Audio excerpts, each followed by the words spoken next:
네, 팍팍한 살림살이에 조금이라도 도움을 드리고자 마련한 코너 생활경제 순서입니다. 키워드별로 살펴볼 텐데요. 먼저 첫 번째 열어보겠습니다. 상속세 10년 안에만 상속세 납부 기한이 늘어난다는 얘기 같죠. 집이나 건물 등의 재산을 물려줄 때는 상속세 당연히 내야 하는데 기존에는 5년 안에 무조건 납부를 해야 했습니다만 내년부터는 이 기간이 최대 10년으로 늘어난다는 소식입니다.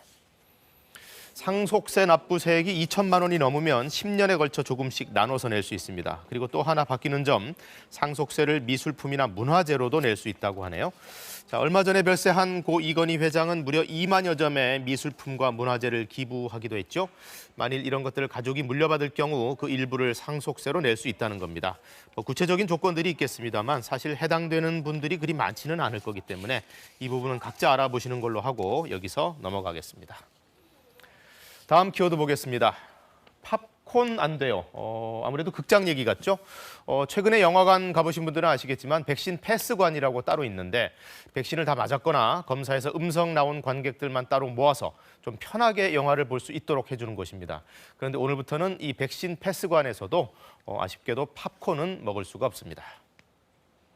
정부가 코로나19 상황이 심각해지자 영화관 내 음식물 섭취를 다시 금지하기로 한 건데요. 최근 지방의 한 극장에서 집단 감염 사례가 발생한 점 등을 감안한 조치입니다. 백신 패스관에서 당분간 팝콘은 못 먹지만 그래도 좌석 뛰어앉는 것은 안 해도 됩니다. 친구, 가족, 연인 등 일행끼리는 붙어 앉아도 되고요. 상영 시간 연장, 청소년 입장도 그대로 유지가 됩니다. 자, 다음 키워드 볼까요?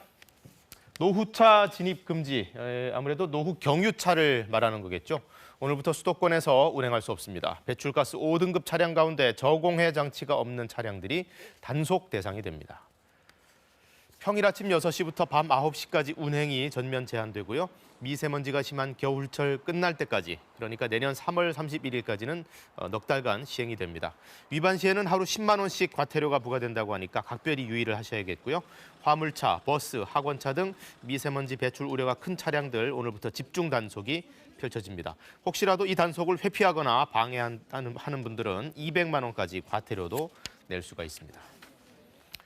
자, 마지막 키워드 하나만 더 보겠습니다. 집값 올랐으니 건보료도.